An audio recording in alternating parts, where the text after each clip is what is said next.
Hey guys, welcome back to my channel. I've actually haven't filmed any video for quite a while, and I'm in the same location as the last video I filmed, which is funny because I'm not here a lot, but just something about this space gives me inspiration to film some content. I'm on a bit of a creative retreat. I have been wanting to read a dark romance book and get into that genre, and so I picked out at Target this a few weeks ago, maybe a month ago. I realized I'm alone in this massive house for 5 days, and this is about a stalker. Like, I don't know if it is best for my mental well-being to pick this up right now, but I thought I would attempt to make a book about reading my very first dark romance and seeing how I like it. I don't like, obviously a stalker's not gonna come to this house. It's not, but sometimes you get put into a certain headspace when you're reading the book, and this is a long book.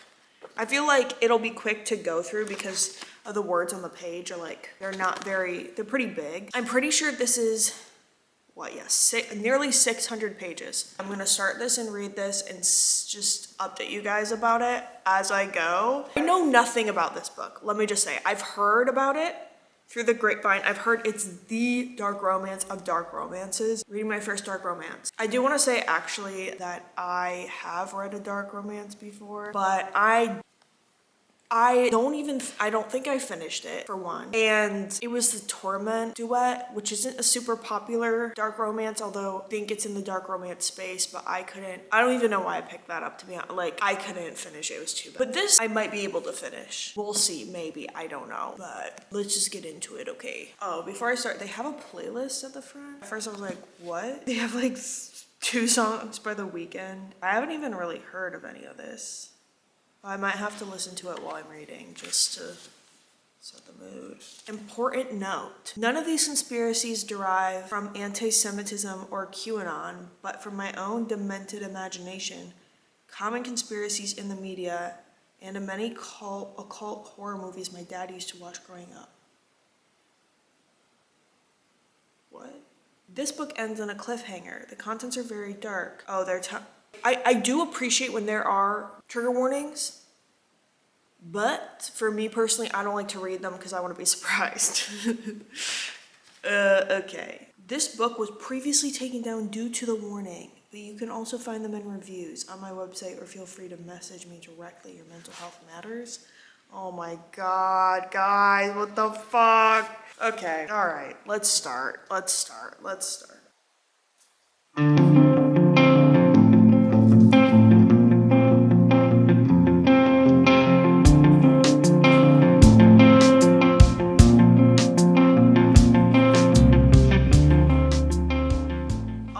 So far, I'm on page 10, so I'm not that far into it. But the way that the narrator tells the story is like, I feel like it's not, the prose is like kind of goofy. Was this written on Wattpad first? I think there's a chance that this was a Wattpad first book, which is fine, totally fine, because that's how it reads a little bit. But not in a like bad way. It's almost in like a kitschy way, like kind of a funny like caricature way. This girl, a little bit of a freak, and I hate you, mom, you don't understand me, moves into her grandma's old mansion, and the mansion is like gothic, and there's black trimming and gargoyles and a chandelier and black and white floors. Like, it's not taking itself too seriously, but it's kind of like, it's just like there's like caricature aspects of it. In addition to that, it reminds me a little bit of the way that they tell the story in Nancy Drew the movie. Nancy Drew the movie genuinely has some frightening, scary moments, but that comes later, and it's kind of starts the movie with like this kitschy, lighthearted stereotypes being used, but they're done well, I guess. I don't know. Like, Nancy is so type A, so straight-laced. Everything is done to perfection. The way that they present her, this has nothing to do with Nancy Drew, but it kind of reminds me of that. Like, the way that everything's presented is predictable, but then I imagine it's gonna end up getting scary. It's not like the scariest thing ever, but like, if you've seen the movie, You know what I'm talking about. I'm gonna go have some coffee and take care of some work, and then I'll probably get back into reading and update you guys if there's anything to update. Oh my god. Oh my god. I just took a little walk and it's so windy. Oh my god. But I can't read this just with me and my thoughts. Like, I have to speak them into existence while I'm reading this book because okay, hold on. Okay, I finished up my work day and I had a little bit of a read. I swear to God, I'm on page like 40. And I was like, no, not doing it. Because there's just certain things. Like, let me read you this one part. Hold on. Okay, here we go. Her eyes are what draw me in. Sultry, slanted eyes, the type that always look seductive without trying. They're nearly the same color as her hair. A brown so light it's unusual. One look from this girl and any man would be on their knees. I don't care about that. That's fine. Oh, let's get to this. Her lips are pouty and pink, stretched into a radiant smile with straight white teeth. I note the name below the picture, Adeline Riley, a beautiful name fit for a goddess. She doesn't have that plastic beauty you see lining the magazine rack, though she could easily make it on one of those covers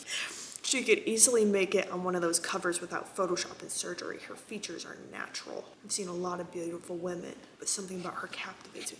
Okay, like, objectively not that bad, but like, I know she's all natural. Like, what? I have to remember that, like, obviously this guy, he's a freaking stalker. And a psychopath, because he's introduced in his first chapter as, like, basically this guy who is a bad type of dude. I'm not gonna really say specifically what, because it's YouTube, but basically it's a guy who does bad things and he him and like, all of that to say, it's justifying the fact that he's, but I just feel like, oh my god, I just feel like I'm not gonna be able to get through this because I have to do it alone. I have to read this alone. Okay. This is a letter from her great-grandmother in the house that she's living in. Basically, she found this diary in like this random lockbox. So much has happened. It's been 40 pages. This is one of the letters. I'm just gonna read out loud because I can't read this alone. My phantom is here, outside my window, watching me while I write. My hand is trembling, and I cannot tell if it's from fear or not. I've attempted to write down these feelings, explain them, but no words seem to suffice. I suppose the best way to describe it is thrilling. I don't know what is wrong with me. Me too, girl. When our eyes connect, my breath shortens, my blood catches fire. It feels as if an exposed wire is resting against my flesh. It's a visceral reaction, and I fear I'm becoming addicted to it. He's coming closer now. I keep meeting his eyes, getting distracted from my writing. It's becoming common now, my distractions. John has begun to notice. He peppers me with questions, asking what's on my mind. How do I tell the man I love that I'm thinking of another? How do I tell him I began to picture another when my husband kisses me, when he touches me? Girl. My phantom is retreating, slipping off into the darkness. I fear this man, yet I'm still far too intrigued. Okay, chapter 4, the manipulator. I think the manipulator is referring to Adeline, or Addie, as she goes by in this book. And that I think the shadow is the chapters of the stalker. So I guess Addie is the manipulator. Do we know? Your grandma was a freak, Dia announces before proceeding to hold old, dusty lingerie. I balk, perturbed by the sight in front of me. My idiot friend is holding the sides of the lacy underwear and flapping her tongue provocatively. What's supposed to be provocative? I'm far more disturbed than anything right about now. Please stop. She rolls her eyes to the back of her head dramatically, mimicking an orgasm. Ends up looking more like an exorcism to me. You're being entirely inappropriate right now. What if my Nana can see you?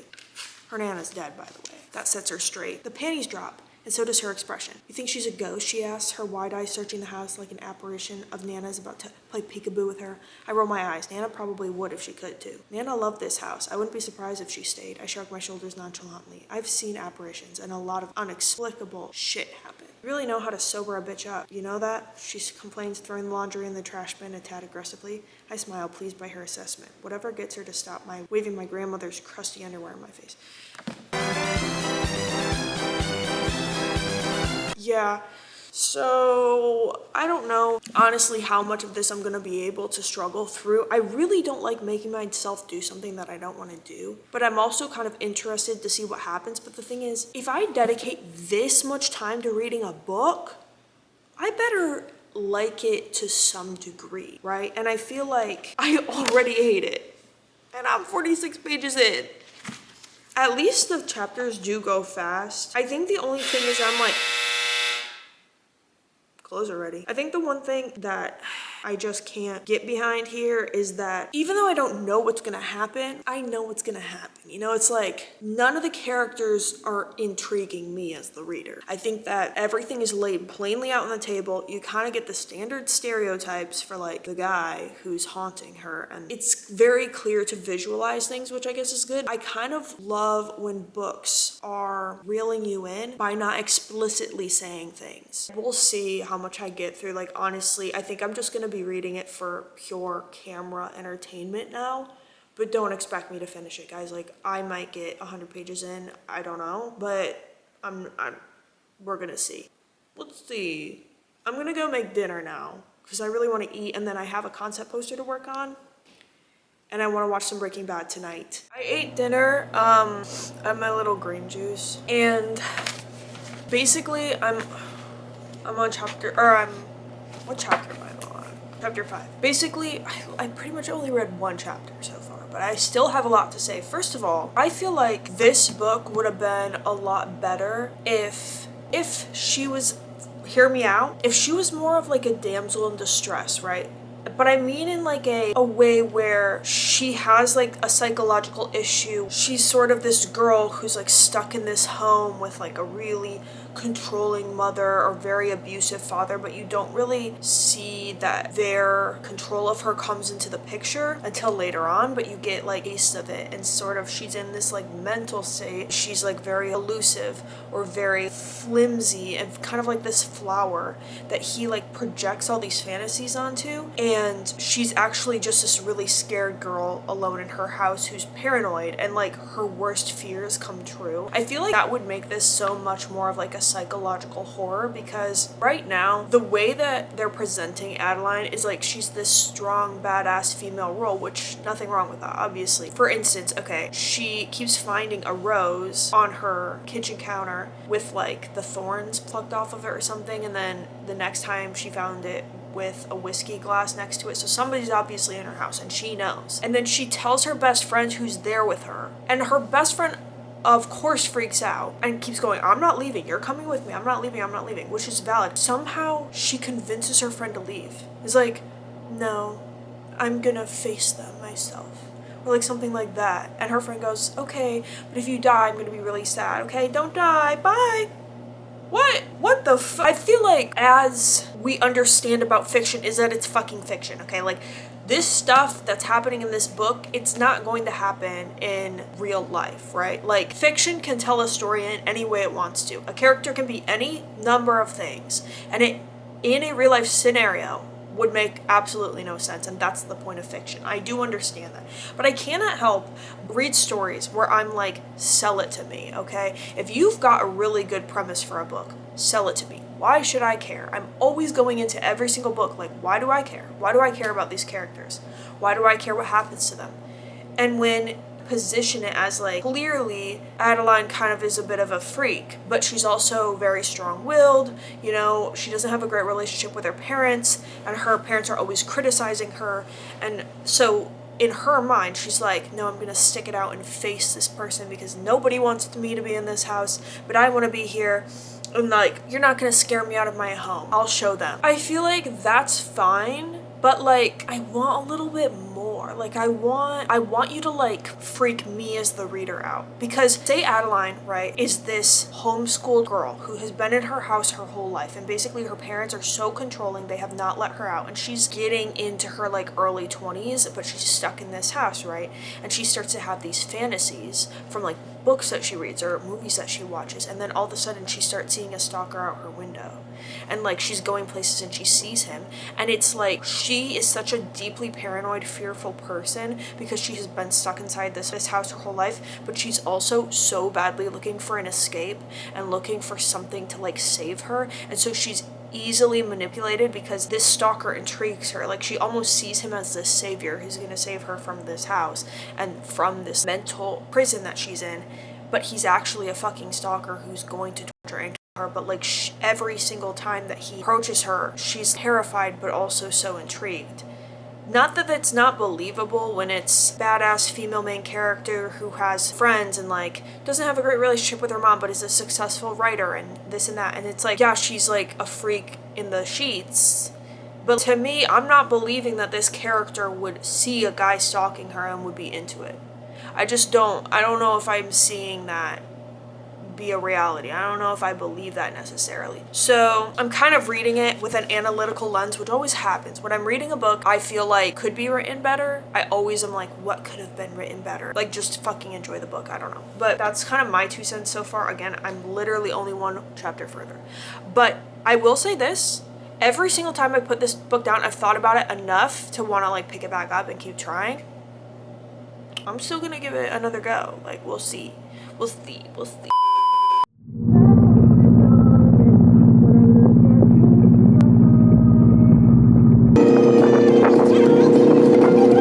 Several days later.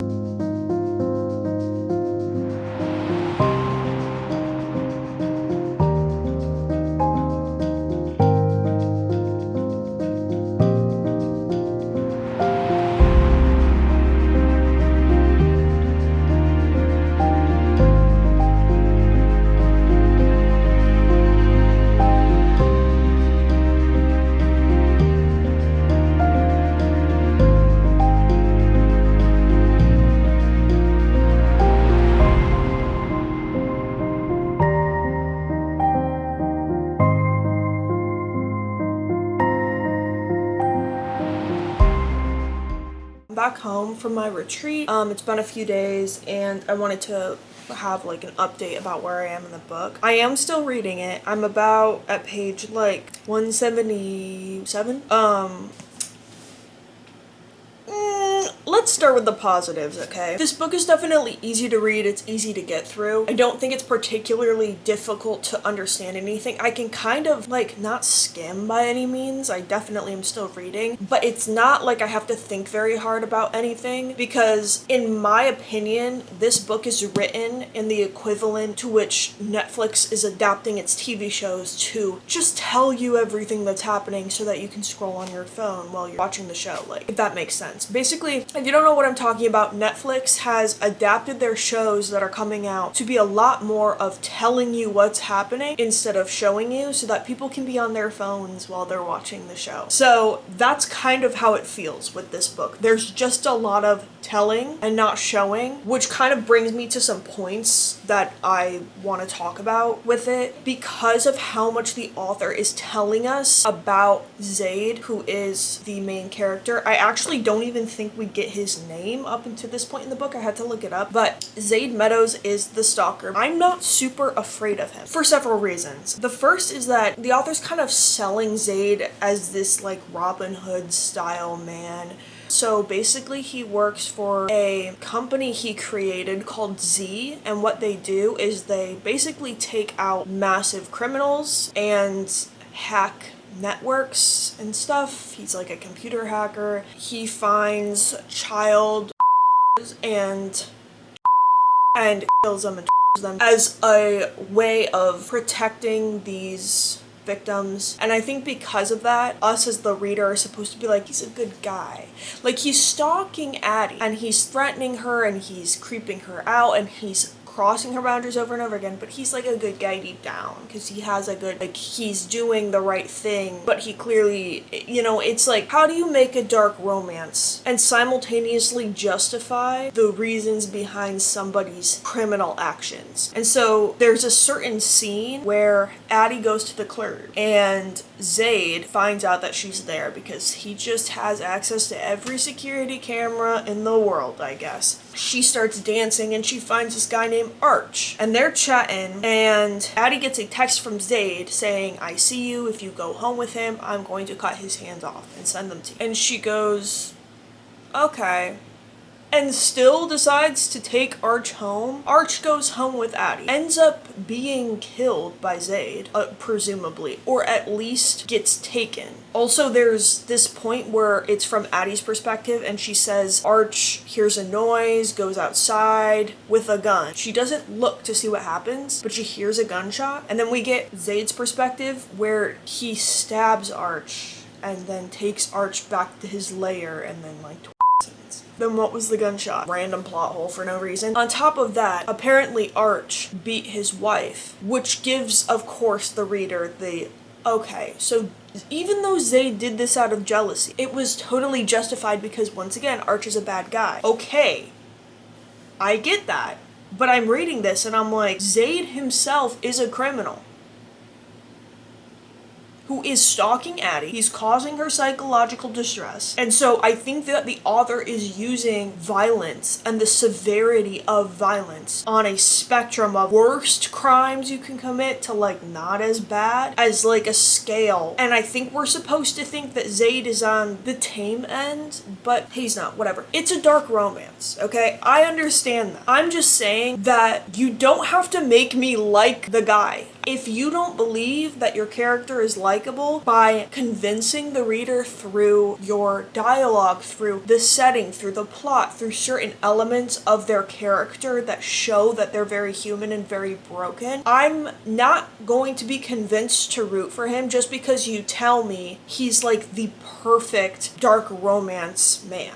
But he's a protector. Like, yes, he does all these things, but he's a protector, see, because he does everything perfectly in terms of, like, criminal behavior. Are we ignoring the fact that, like, he is causing Addie distress and problems? Not to mention, we find out that Arch, the guy that she went home with from the bar, beat his wife. Am I supposed to believe that there's not going to be a single point in this book where Zaid harms Addie physically? Am I supposed to believe that? Okay, so what makes you any different? I don't think that you're justified for that. But in the same breath, okay, Zaid is not scaring the hoes. Zaid is not scary to me, and I'll tell you why. For starters, against all odds, Addie isn't even afraid of him. So why would I be afraid? Addie is not even afraid of him. She kicks her friend out of the house to be there alone after she gets like a text message from Zaid, and her best friend is like, no, I'm not fucking leaving you alone in this house. And she goes, I'll be fine. Okay, like, is anyone scared of this guy?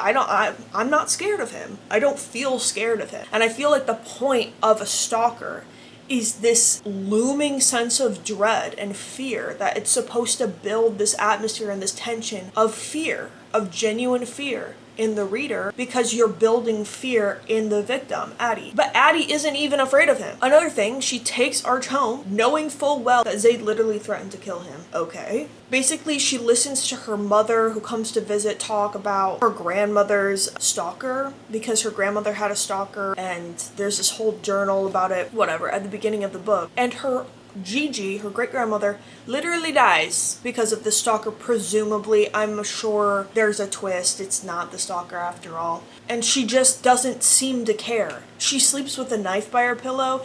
And mind you, at this point in the book, she's called the police like multiple times, but the police are like, we don't have a police report about you having a stalker. Because of course Zaid hacked into the police department. It's just so much shit happening that is just not believable to me. I feel like I'm not being convinced to be afraid of Zaid, and I'm not convinced that even he's justified in anything that he's doing at all. It's not like thrilling to me. It would be more thrilling if there was this sense of doom, this sense of fear, this sense of dread. But because you're establishing a sense of security with Zaid, he'll never do anything crossing the line because he's just such a good guy, even though he clearly has problems. It's like, I'm just not buying it. I'm just not really buying the whole story so far. I also have to read, like, a few certain parts.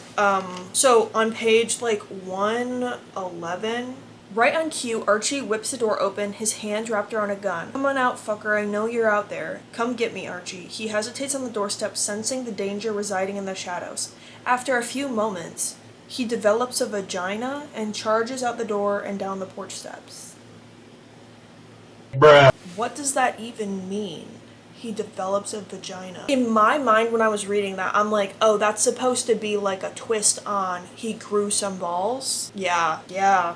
Zaid, pioneer for women's rights. Am I right? Like, another part, he's like taking Archie back to his lair. It's the mention of Addie that sends me into a murderous rage. Come on, man, are you this worked up over a piece of ass? Her voice may be cut out for and her pussy tight as fuck, but shit. You can find that in other bitches too. I've fucked plenty of them. What was going to be a fairly slow death is now going to be the slowest death to ever happen since the dawn of humanity. Oh my God, bro. Oh, hell no, man. What the Y'all, fuck, man? please Get your ass on, boy. You get your goddamn. spare me the dramatics. Spare me. Zaid is literally stalking a woman, breaking into her house. But he draws the line at being derogatory towards women. Guys, I think if I were to write a book and I were to make a main character and I were to be like, I don't know how to make this very troubled, very broken, very terrible main character that I'm trying to write because I'm trying to make a dark romance. I don't know how to make him likable. So I'm just gonna tell you how to feel about him by using 60 other methods of mind control to convince you that he's this good guy because I can't write nuance. It makes me feel like you don't trust me as a reader to deduce for myself certain things. And at the end of the day, it's a dark fucking romance. Yes, the main characters or main character is going to be flawed. That's just a given. They're gonna be flawed, they're gonna be corrupt. They're gonna be terrible. You don't have to convince them to like me. Do you think I picked up this book so that I can be like, that is a good man right there? No? I know that he's gonna be questionable and his behaviors are gonna be questionable. That's totally fine. But don't try and sit there and convince me to like by telling me how to feel about him. So that's kind of where I'm at. I would say at this point there's a lot of just repetitive things happening, but like I said, it's not that difficult to get through. And I kind of want to get to a point where like something's actually happening that's a bit different before I talk about it again. Ultimately, I feel as though the writing, it's not necessarily surprising to me that the writing is like this. There's just a lot of telling, not showing. For the most part, a little bit kitschy. Am I disturbed?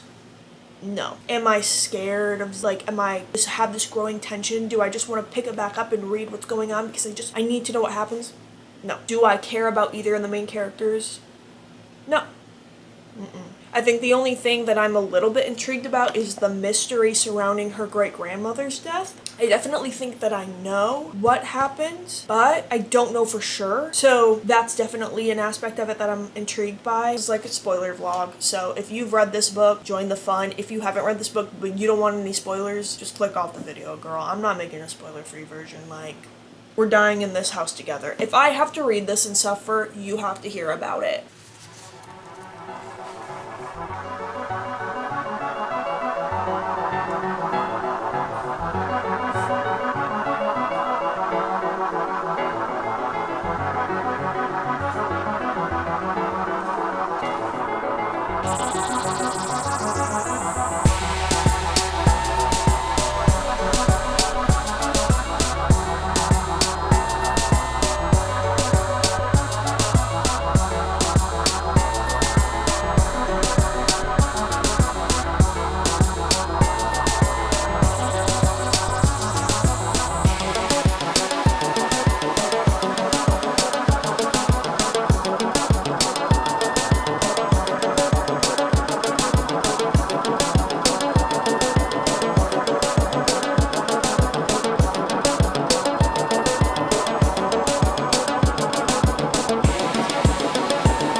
Whatever. What the frick? Okay, I'm back. I'm on page 306, and I'm pretty sure I left off like over 100 pages ago at least. What am I reading? He put a gun somewhere it shouldn't have been, Pookie.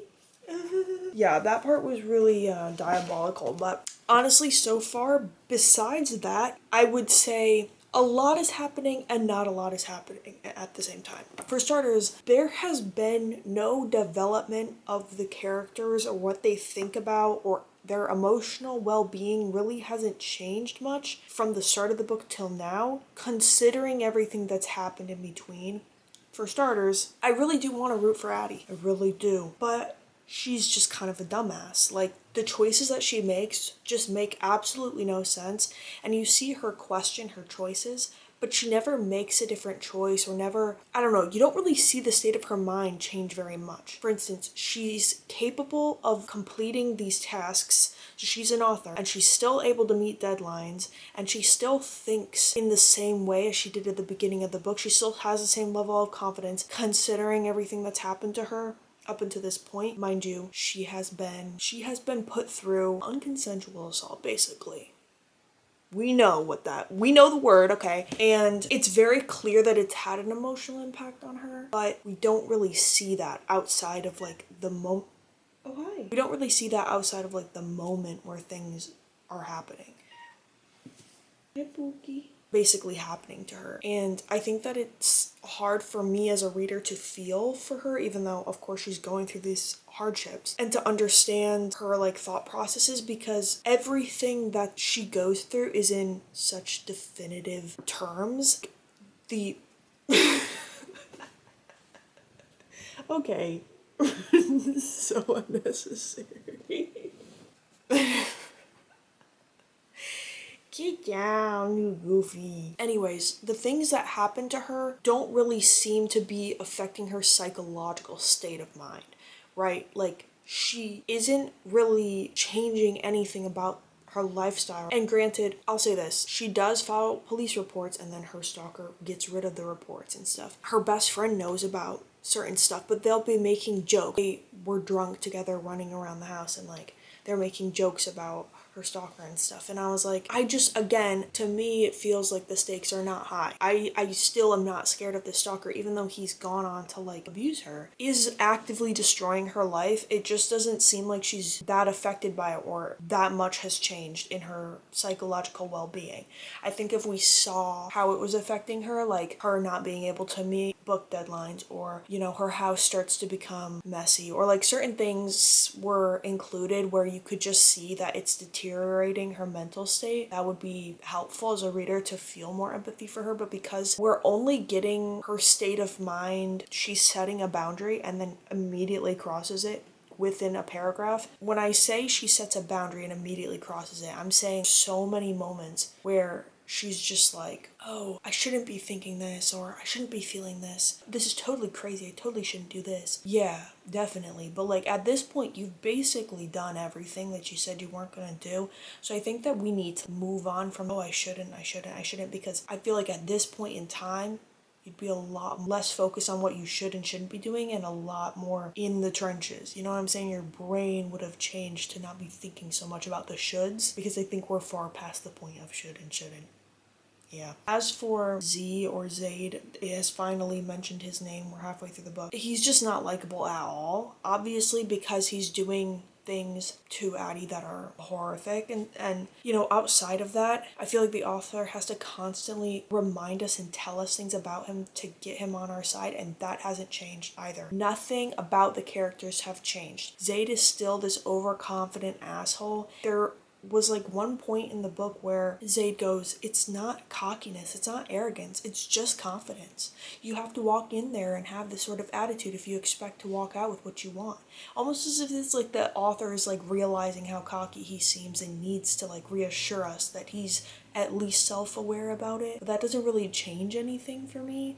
It still doesn't make me like him anymore.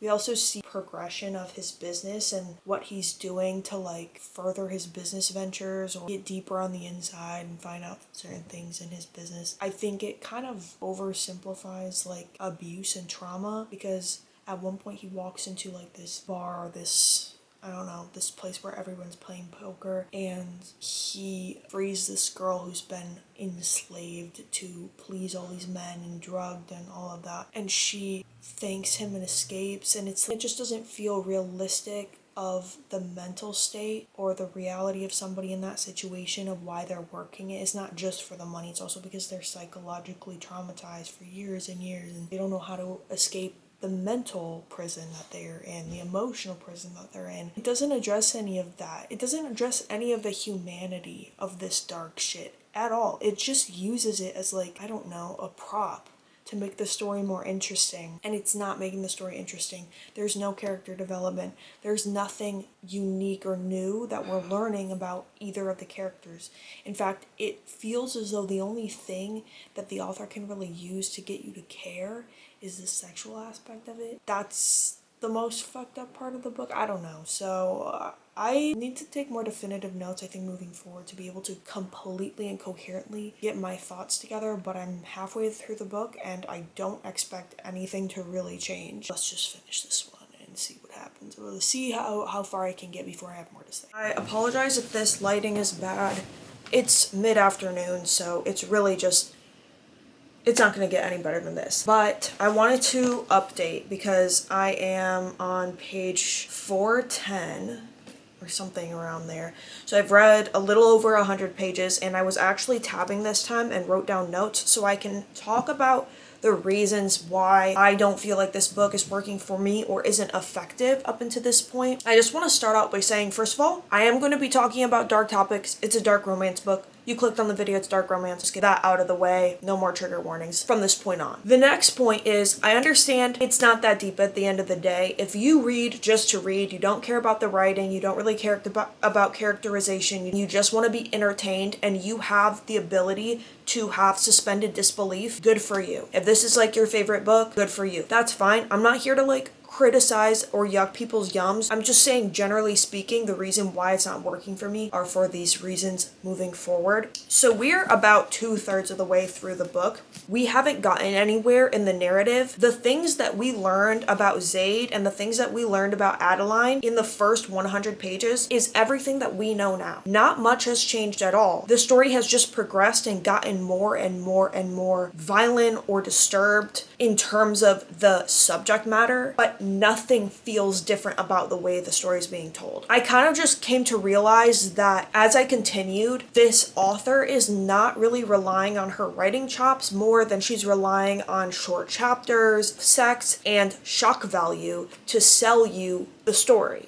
so that you keep reading, because it's how much worse can this get? How much more shocking can this get? How crazy can this get? I'm not falling in love with the characters, or not necessarily in love, but I'm not rooting for the characters one way or another. To me, their actions are becoming a bit predictable, even though the characters were not correctly characterized. Okay, let's go into why at this point. I don't really think that the author can build proper tension between the characters, or proper character developing, to tell a meaningful story other than just like using shock value. Essentially, what we learn about Adeline is that she's very independent, she's very brave, she's curious, she is investigating her great-grandmother's murder. Her great-grandmother got murdered in the house that her grandma lived in, and she grew up going there, and it's just been passed down through all the women in her family, so she owns the house at this point. And she's rummaging throughout the house, and she finds her great-grandma's journal, which documents the story of how she met this man who stalked her, and the tension and problems it caused between her and her husband, and how she became obsessed with this stalker. It sort of begins mirroring Adeline's own experiences. She basically calls herself a manipulator of other people's emotions. Her chapters are literally labeled The Manipulator. okay? Which would imply, of course, that she's somebody who has a certain level of intelligence, that she has a certain level of resourcefulness or scrappiness, right?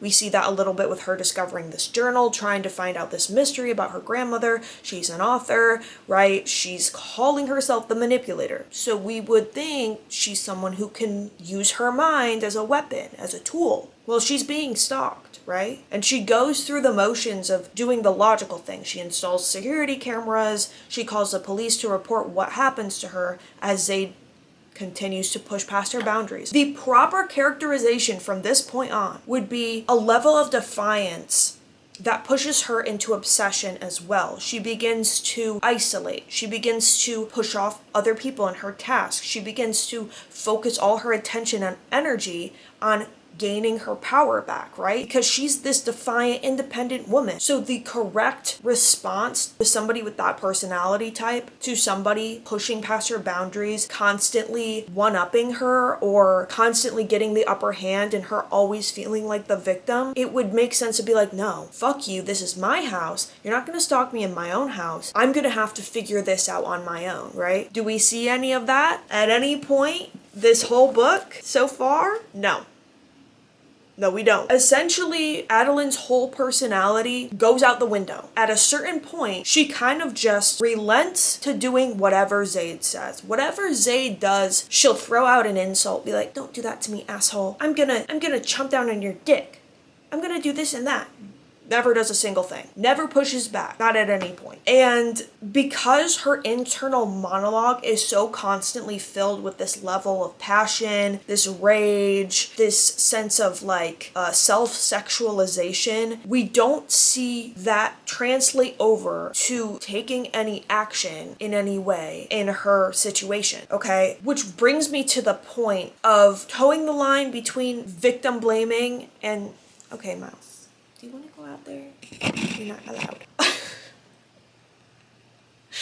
Oh, trying to understand and toe the line in a critical sense of victim blaming and understanding that somebody who is typically an independent person, somebody who's very strong-willed, somebody who has all those character traits, being stripped of it because somebody is crossing their boundaries or pushing them to their limits. I understand that, and at the point in the story of 300 pages where I started tabbing things, Zaid has bypassed her security cameras, wiped any reports that she put into the police department out of their system because he's a hacker. I guess he can just do anything with his computer skills. He's broke into her house multiple times. He's drinking her whiskey. Just like, we don't know how expensive that is. Rude. He's sending her threatening text messages who she doesn't really tell anyone about that. He's staring outside her window. He's watching her while she sleeps. He's doing all the things that a stalker would do. And besides the usual logical steps of going to the police and doing all this stuff, she does legitimately nothing else. She does not care. At a certain point, she does not care anymore what he is doing, which we'll get back to in a second. So let me get into Zaid's character arc, right? Zaid... where do I even start? He's basically positioned as this character who has this all-knowing sense of power and knowledge throughout the story, constantly making observations about things or having these like, I know this and this and this about these people, constantly being proven right. So everything we learn about the story that's happening, that we learn through him, we begin to not really question it. Because the author is constantly using Zaid to relay to us information that we are to accept as truth throughout the entirety of the story, okay? Anything he says will happen or predicts to happen ends up happening. So there's not really a sense of suspense or question about the stakes when it comes to his role in the book, because nothing ever really goes wrong for him. He's never caught by any of the men that he's chasing in his job and trying to find. The police just gave up on him. He has a massive vigilante organization that he runs to take down the government, and he has W-2 paid employees, including but not limited to Adeline's best friend Daya, who just casually drops it in the story that she works for Z, this vigilante organization. So my question is, logistically speaking, how does that work? How do you get paid? Do you get paid under the table? Are you evading taxes? Like, I'm not understanding. How is this just like a business that he runs and he has massive amount of money, but the cops will never catch him because, trust me, bro, He's just too good. He'll never be caught. Which is funny because the man has a massive scar across his face and 2 different colored eyes, and is big and tall and buff and lean with the strongest jawline of all time. I mean, he sounds like a dreampo, honestly. But again, he's not blending into the crowd. How is he's supposed to be this dark, mysterious figure, and yet he probably stands out like a sore thumb everywhere he goes, because he's supposed to also be intimidating. It's not adding up to me, but again, suspended disbelief, it's not that deep, we continue. He's very guarded, but also highly confident at the same time, to a point of arrogance. He's dominating, he's very invasive, he's constantly crossing boundaries. He doesn't really listen to anyone, specifically Adeline. He will just do whatever it is that he wants to do. All of these personality traits that he has have never really worked against him, because to this point in the story, everything he says goes, everything he wants he gets. It's like never reached a point of being humbled, because again, he's used by the author to solidify any point of narration in the story that we're supposed to believe is fact. Despite all of these things about him that are bad, he's literally stalking a woman. He's obsessed with her. He doesn't listen to her. He has gone on to do some pretty horrific things to her, but he draws the line when other men are misogynistic. He draws the line when another man makes a comment about Adeline's body. So only he can be that guy to make those comments. But okay, good for him. He's sort of positioned as this protector for young women because he catches right? Having this confusing point of contention where I'm like, the type of person that he is does not really equate to somebody who would stalk someone, right? Because in my mind, if I'm thinking about an effective narrator who is a stalker, right? So let's think about Joe from You.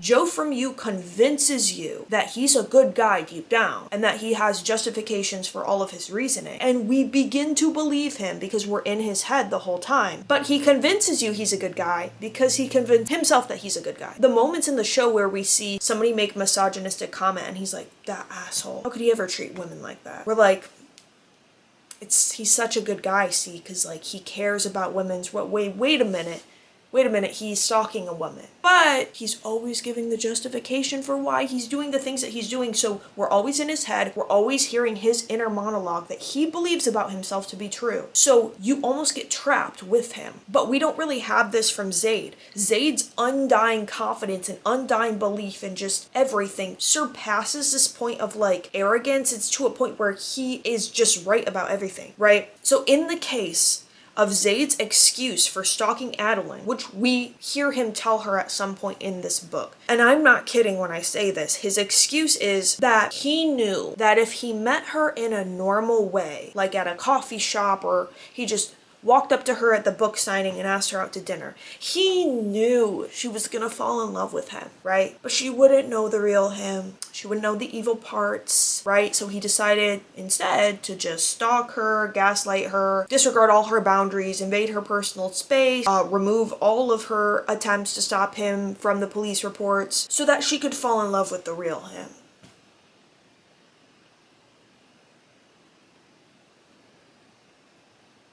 It's a dark romance. It's a dark romance.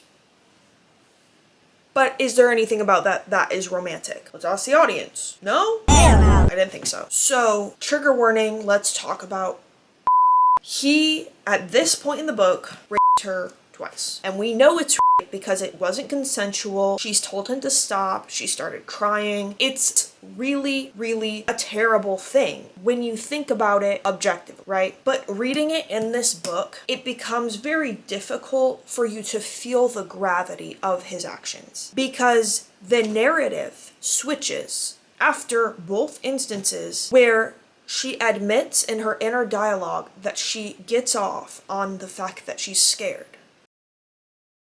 My camera died, so we're back. I don't really remember where I was and what I was talking about, but let's just get into my tab notes so I can get some things off my chest. So first of all, I tabbed an example of Zaid basically being kind of that all-knowing narrator, or just his observations being somewhat arrogant, okay? So we're following Zaid. He's meeting up with a man who is, I guess, the ringleader of this child ritualistic sacrifice circle, and he's like this big hotshot government man. His name is Mark, and so we obviously don't like Mark. That's established, right? But the way that Zaid talks about him doesn't sell me on the fact that he's this big, frightening type of dude. So let me just read it. Mark walks alongside me, prattling on about this and that, nothing that I deem important. He must not have many friends. He's a fucking chatterbox and enjoys the sound of his own voice. I bet money he's one of those guys who stand in front of the mirror and give themselves daily pep talks about how he's still got it going on.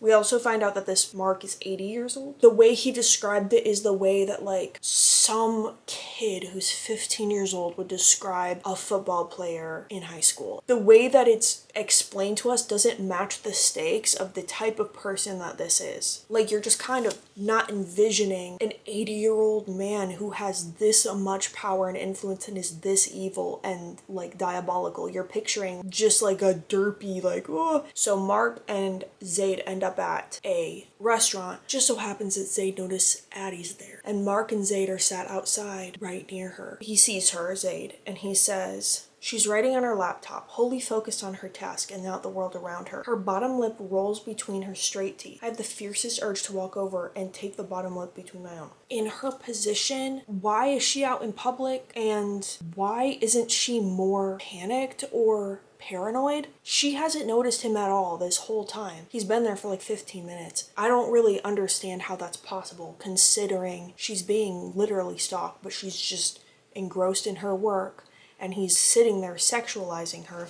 On the next page, and this is literally a paragraph later, as Mark drones on about some bill he doesn't want to pass, a couple and their kid walk past us, the little girl talking animatedly. She looks to be about 5 years old, cute girl with a ponytail, big doe eyes, and dimples. I see the sly look on Mark's face before he even registers what he's doing, and takes physical restraint not to reach across the table, point his butter knife upright, and slam his head down on it. I make a split-second decision. The family is walking past Mark beyond his view. When his head swivels back to me, I lean to the side and pretend to check out the little girl. I look just to the right of her at a plate of food. I'd rather slit my own throat than look at a child in a sexual manner, but it looks authentic to Mark.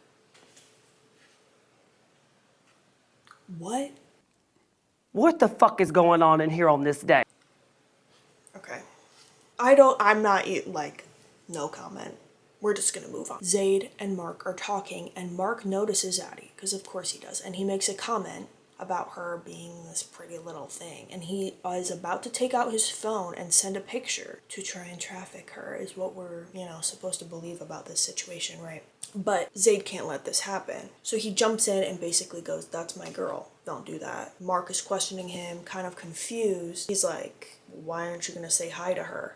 And this is Zaid's response. My girl lives in a peaceful little bubble when she writes her books. She doesn't like to be bothered when working, and I respect her space, especially because it allows me the freedom to do whatever I please without her worrying about what I'm doing. Add a sprinkle of adulterous implications in there, and Mark immediately relates.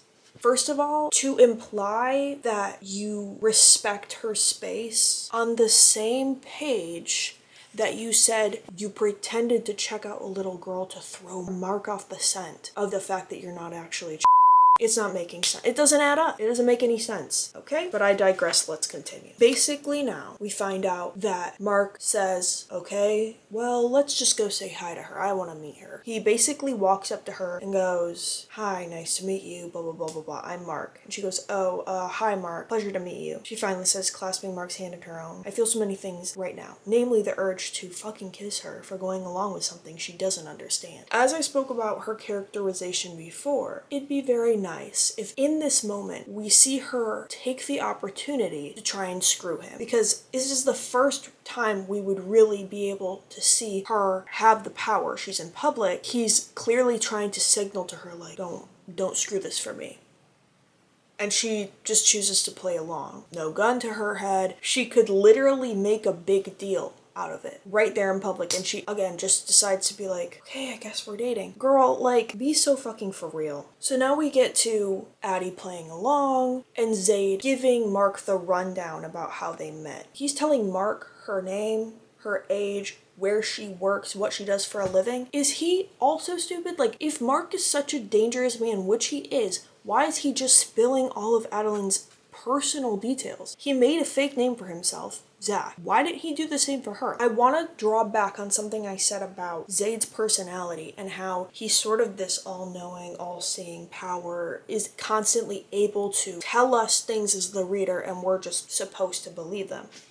So let me read you this passage. This kind of proves this point. Addie's eyes are wide with excitement. Clearly she cares. Solving Gigi's murder means a lot to her, but I know she's only trying to prove something to herself. If it wasn't for the fact that she has her own stalker, I don't know if Addie would have even bothered figuring out who murdered her great-grandmother. It's not about finding out who did it, it's about proving that it was Gigi's stalker and no one else. I get the feeling that if she can 100% prove it, then it'll cement the fact that all stalkers are murderous psychos, and she can finally hate me and shut me out for good. And all that tells me is I'm getting through the diamond-encrusted fortress surrounding her heart. She wants something concrete to believe in because her morals and fundamental beliefs are being challenged. This is all from Zaid's POV, by the way. All of this is true. We find that out in her inner monologue in Addie's chapters. So why does he just know this? And why? I just get the feeling. Great, so that justifies you just stalking her. I also think that it's kind of dense to say, she wouldn't give a shit about her grandmother's murder if it wasn't for me. Bruh, spare me. Fast forward to Adeline's chapter. She's talking about Daya, her best friend. Daya, as we've found out from Addie, works for she's this computer hacker in this secret business that she's never told Addie about, right? Well, Addie learns Zaid's real name is Zaid and is telling Daya this. Daya says, Addie, what does this man do for a living? I blink. I'm not entirely sure, to be honest, I answer truthfully. He's not Z, is he? Because that would be fucking insane. But it would also make sense. I frown. What makes you think he is? Do you know a lot about that organization or something? Daya hesitates before she admits, that's who I work for. Okay, so she's just been keeping this for years from her friend, and then all it takes is her just mentioning it offhand. Like, I don't... Okay. Fast forward to Adeline talking about Daya's personality. She says, but I'd be a liar if I said going to the party tonight didn't stir something in my chest that feels sublime. The thrill, the adrenaline rush, the danger, it stirs something deep in my core too. It calls to me and I'm too weak to ignore it. But that's something that I can never explain to Daya. She's logical, reasonable, smart. She's not an adrenaline junkie like I, without a doubt, am. She doesn't get a thrill out of danger. She works for a vigilante organization. What do you mean she doesn't get a kick out of a thrill? She's logical and reasonable. Let's find out what Miss Logical and Reasonable says. So this is Adeline talking. I know you're going to think I'm even more insane than I already am, but at least for this occasion, I really feel like Zaid will protect me. In fact, I know he will. Okay. Okay. It's Daya's turn to sigh. Honestly, I don't doubt that, Addie. If he is who I think he is, he's doing some good in the world. And he's clearly obsessed with you in a very unhealthy manner, but from the sounds of it, he's not the typical stalker where he's out to murder you. I think he just really, really wants to be with you and is handling it in a very creepy fucking manner. Miss Logical and Reasonable. This man your best friend. Okay? Got it. I don't want her to be my friend. She can stay the hell away from me. But of course we get Daya telling Adeline, just please keep in mind that you don't know this guy and he might not have good intentions. I laughed dryly. Trust me, I haven't forgotten. Are these women stupid? I feel bad saying that because I feel like they are not accurately representing our species properly because of the level of stupidity. There is no sense of tension being built here. There's just everyone being dense and just completely bypassing the things that he has done to her. So Zaid has been invited as Zach to a party being hosted by Mark. And in order for Zaid to find out more about Mark's ritualistic human sacrifice ring and where it's being held, he's getting closer to these men. And because Mark has already met Addie, he asks Addie to come along. And what reason would Addie have for doing that? Well, she wants to know more about her Gigi's murder. Mark just so happens to know Gigi's husband, John, because his dad was friends with John, Gigi's husband. Are you following? If not, it doesn't matter anyways, because Zayd and Adeline are going to this party, and he buys her this dress, and she comes out, and they're having a conversation in his car. Zayd tells Addie, don't speak of your personal life. Nothing that means anything to you anyways. You're here to get information on Gigi, and that's incentive enough. Incentive, I interrupt, whipping my head back towards him. You're walking into the Viper's pit because Mark found something that you care about and is holding it over your head. Zayd, you literally gave Mark her full government name, where she works, what she does. Who are you to tell her this? And to cut to the chase, she willingly Zayd's before they leave for the party. And she claims she did this to take her power back. Eyelashes, blank stare. I don't know if that's how you take your power back, but okay.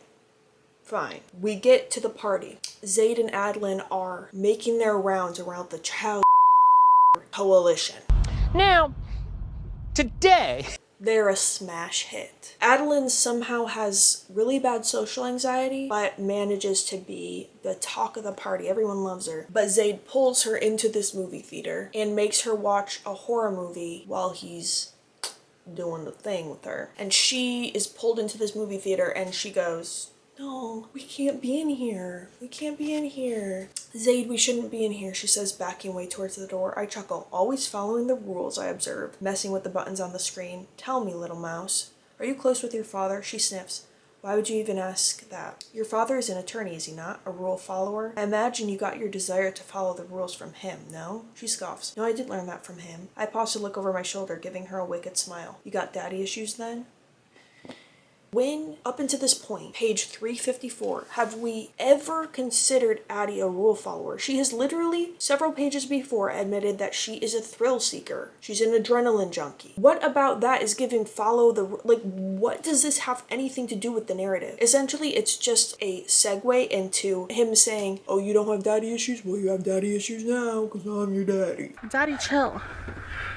what the hell is even... Alright. There's just not really anything else that these two do or have in common that isn't sexualized or them sexualizing each other. Mainly Zayd sexualizing her, obviously. Another point is that during this movie, we hear her constantly having jump scares or she's screaming out or scared of this horror movie, and yet she's talked about how horror has actively calmed her down earlier on in the book, and how her mom always thought it was weird because horror was like a calming agent for her. Again, not proper characterization, but we proceed. Here's another point I wrote down about how Zayd is always aware of Adeline's inner monologue, even though she has not outwardly voiced anything to her. Watching her on her knees for me earlier was the most magnificent sight I've ever seen. She wanted her power back in that moment, and I was more than happy to show her that she never lost it. So how did you know that? This whole scene in the movie theater happened. They leave the movie theater. Mark is like, hey, there you young kids are. Addie, come sit down and let's talk about your grandma. Story time, kids. Mark scoffs, but he takes the hint and shuts his mouth. At least he's not dense enough to feel the plummeting mood. Zayd appears relaxed and collected, but I know that beast in his soul is pacing back and forth, just waiting to be set loose. I can tell by the subtle flexing of his fist, and that way his smile appears threatening and feral. I can just feel the energy radiating off of him, despite the serenity he exudes. Why does Zayd wanting to kill a man over a sleazy comment most men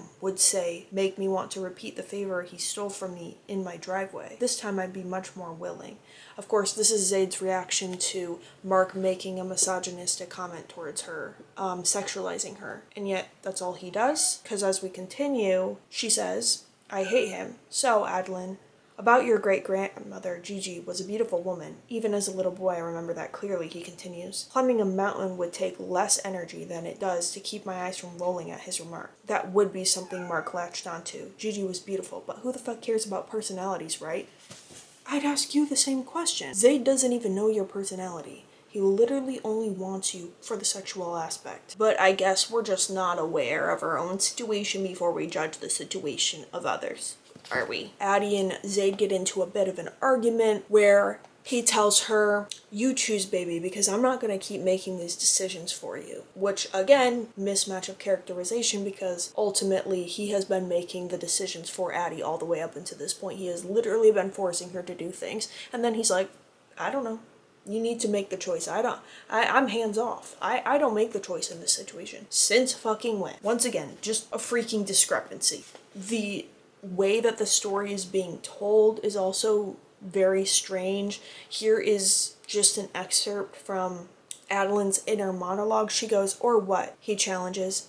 I sigh, not having the mental capacity to spar with Zayd right now. I need a hot shower, and then a long soak in the bath. I refuse to bathe without washing the dirt and grime off first. I don't like to spend hours pruning in my own dirty bath water.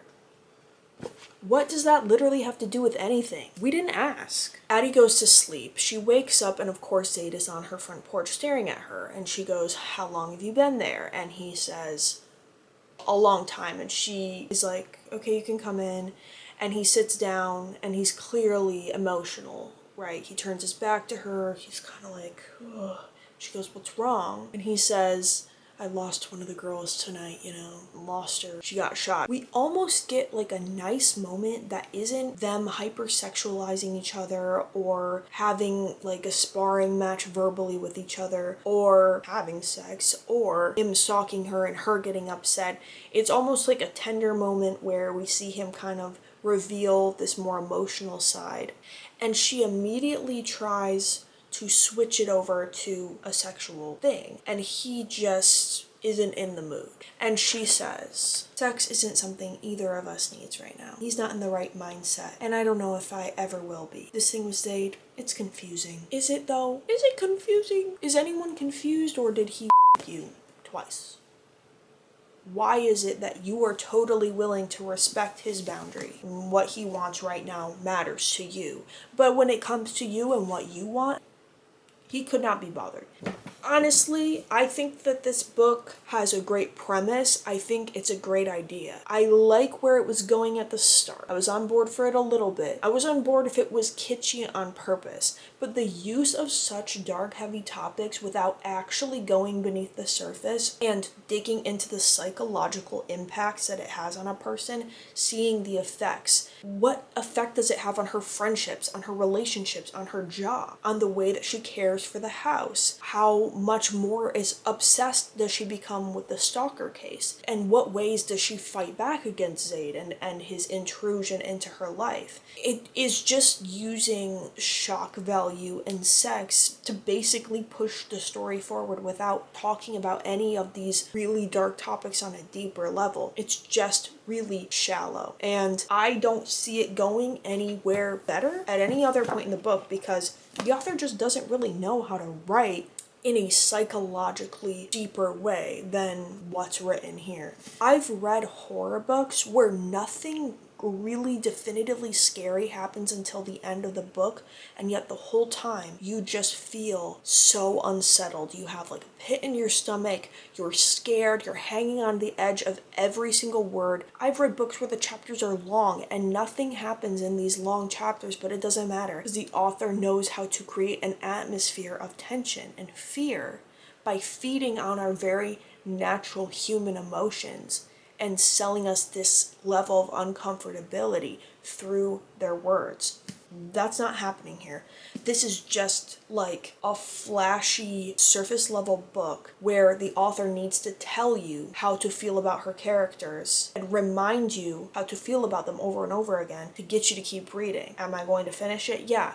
But I wish I could sit here and say that this was a dark romance and I was disturbed and talk about the nuances of those things. I can't really say I am. I can say that what she did well was keeping you hooked because you're always interested in what the next gory detail is going to be. So she has that going for her. But in terms of actually caring about the characters or caring about what's happening or like the shock value of everything, I don't care about that. That's my long-winded detail about it so far. I'm on page 410. So I'm gonna try and finish this soon and then just give my overall thoughts at the end. I didn't really want to make another update before I was done with the book, but somehow the writing has just gotten worse. I don't think the author has any idea what human actually is. The way she goes about telling the story is so corny and just weird.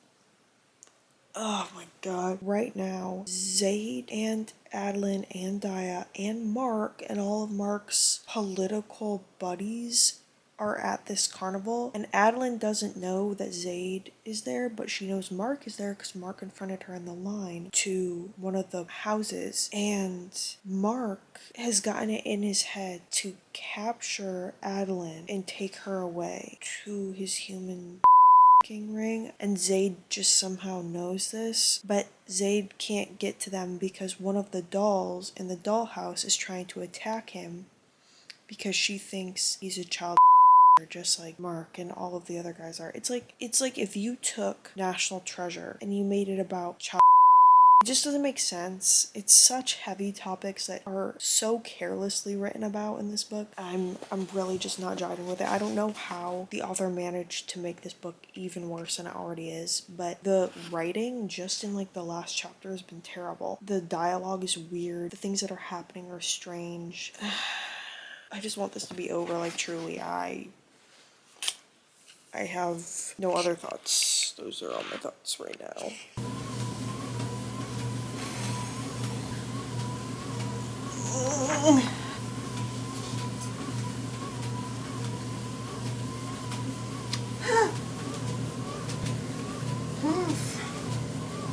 Okay, I'm reading this part where Zaid has finally infiltrated the society that does humans or child, and they're about to blood this girl on an altar. Somehow Zaid gets the blade and he slashes the guy next to him and chaos breaks out. For several chapters now, he's been pretending, actually pretending, but the way it's narratively spoken about is still icky and gross, pretending to like children. And so he's talking to this girl on this altar and he says, "Open your eyes, pretty girl, but I want you to look only at me, okay?" And then, "It's okay, pretty girl. What I want you to do is keep your eyes on him and only him. Close them if you have to. He'll let you know when it's safe." Why are they talking to her like that? It's icky. I know he's supposed to be this vigilante who saves children, but something about it doesn't sit right to me. It's not giving safe. It's not giving protector. It's giving creepy. I'm almost done though. Let's just finish this shit up, okay? I'm so done with this.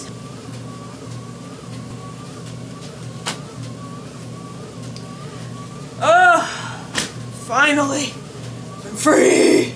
Let's talk about it though. As you could see, I just finished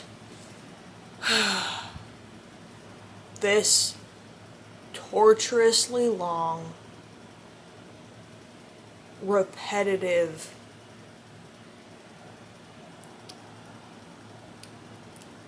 slop.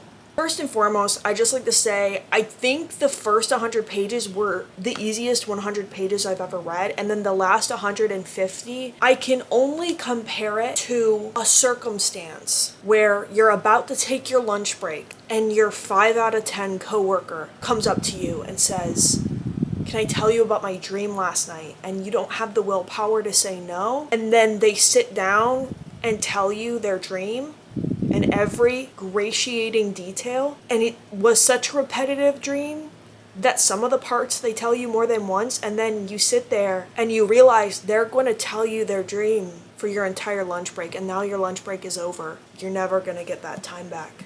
That's what this felt like. I don't care about the story. It's not going anywhere. I think I kind of gave up hope, but it just kept going. This is 605 pages, and it felt it. Let me tell you what. So let's just kind of get into my notes from the last 150 pages. I didn't take as many as before because I just couldn't be bothered. The writing and the problems with the writing have stayed consistent throughout the whole thing, and nothing has really changed. And I think in the last part, the author is trying to tell us that Addie has finally fallen in love with Zaid. But once again, Zaid is, again, the all-ever-knowing seer. And he tells her while they're sleeping together that the next time he sleeps with her, she's gonna be in love with him. And he was right.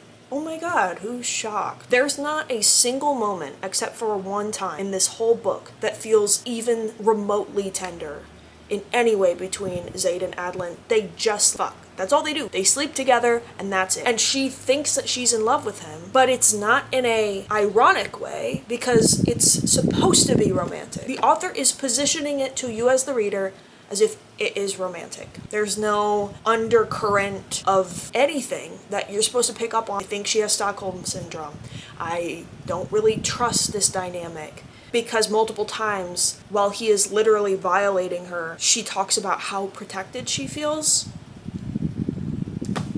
But that's because Zaid is every single thing that a narcissistic, abusive individual is, but also at the same time, everything that a nice, kind, emotionally aware, protective man is. And it's never a question or a war between the two. Two are just coexisting. And I don't know about you, but again, I feel as though you really do have to suspend disbelief to read this book and enjoy it, because I personally never met a person on this earth who is both narcissistic and empathetic and kind and caring. You can't really be both, but somehow he is. Great, congratulations.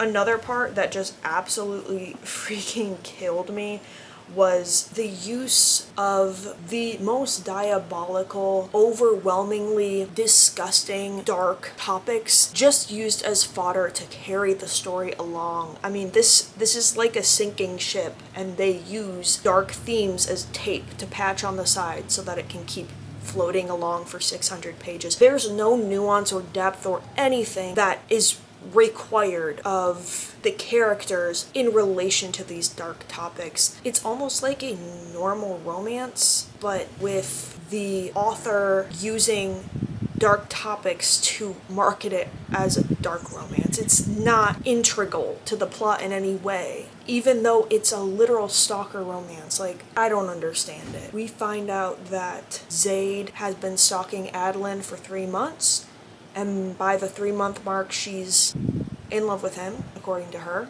Great. Good for you. He's talking about how he wants to adopt one of the girls he saved on his mission and that she's gonna be a mommy, but he's not gonna make any decisions without her okay first. You've known him for 3 months. I feel like this is supposed to be romantic, and the only thing it is just giving me the ick and being weird and unsettling. Adeline has not developed as a character. In fact, she's degraded. She becomes this codependent, semi-useless shell of a person. She doesn't really do anything intelligent or wise or resourceful on her own at all. Everything that she does from the 450 bookmark till the end is just a result of something Zaid is doing or her friend is doing. She solves the mystery of her grandmother, but the mystery of her grandmother was not really solved by her. It was solved by Daya, who was actually doing the work for her while she's off of fucking Zaid this whole time. But she kind of takes credit for it. It's just really weird. I mean, it's just really off-putting too, because nothing about Adeline is likable by the end of the book. She has no personality. She's just, anytime we're in her head, she's like, I'm thinking about Zaid doing this and that, which is valid. Like, again,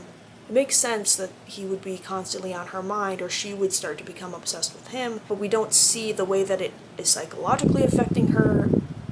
We don't get any depth to her character as a woman, or the way she's viewing herself, or her lifestyle choices or changes, or the way she thinks about things changing. The narrative style doesn't change. It's a very formulaic the whole time. Every other chapter from like here on out is just them having sex, and it's boring. I was bored. I wanted to hear more about the shitty mystery than I did about their relational bits and pieces. Just bizarre. Also,